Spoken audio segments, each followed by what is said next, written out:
અમરેલી લેટરકાંડનો જે બનાવ બન્યો ત્યાં એક સામાન્ય વર્ગના કોમ્પ્યુટર ઓપરેટરને અરજી ટાઈપ કરવાના આરોપી બનાવીને એમનો જાહેરમાં પોલીસ દ્વારા વરઘોડો કાઢવામાં આવ્યો।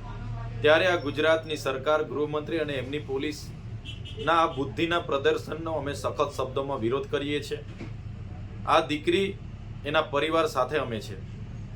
સાથે ગત રોજના સુરત ખાતે અમારી મહિલા કોર્પોરેટરો અને ત્યાંના આગેવાનોએ આ પાયલબેનના વરઘોડાનો વિરોધ નોંધાવ્યો। ત્યારે ગૃહમંત્રીના ઇશારે સુરત પોલીસે એમની પર ખોટી એફઆઈઆરો કરી એમને જેલમાં પૂરવી દેવામાં આવ્યા છે। ત્યારે અમે ગૃહમંત્રીને કહેવા માંગીએ છીએ, ખોટી સોબાજી કરવાના બદલે, ખોટી શેખીઓ મારવાના બદલે જે ગુજરાતમાં નકલી પીએમઓ સીએમઓ અધિકારીઓ પકડાય છે, નકલી જજ પકડાય છે, નકલી કચેરીઓ, નકલી કોલેજો, નકલી શાળાઓ પકડાય છે, એમના પર તમે ક્યારે કાર્યવાહી કરવાના છો? ભૂપેન્દ્રસિંહ ઝાલા જે 6000 કરોડનું કૌભાંડ કરીને બેઠા છે એનો વરઘોડો તમે ક્યારે કાઢવાના છો? ત્યારે બુટલેગરો હોય, ભૂમાફિયા હોય કે બળાત્કારીઓ હોય ગુજરાતમાં બેફામ બન્યા છે।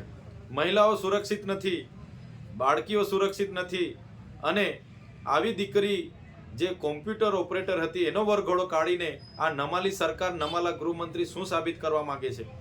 જો ગૃહમંત્રીને ગુજરાતનો કાયદો અને વ્યવસ્થા જળવાતી ન હોય તો ગૃહમંત્રી રાજીનામું આપી દે એવી અમે માંગ કરીએ છીએ।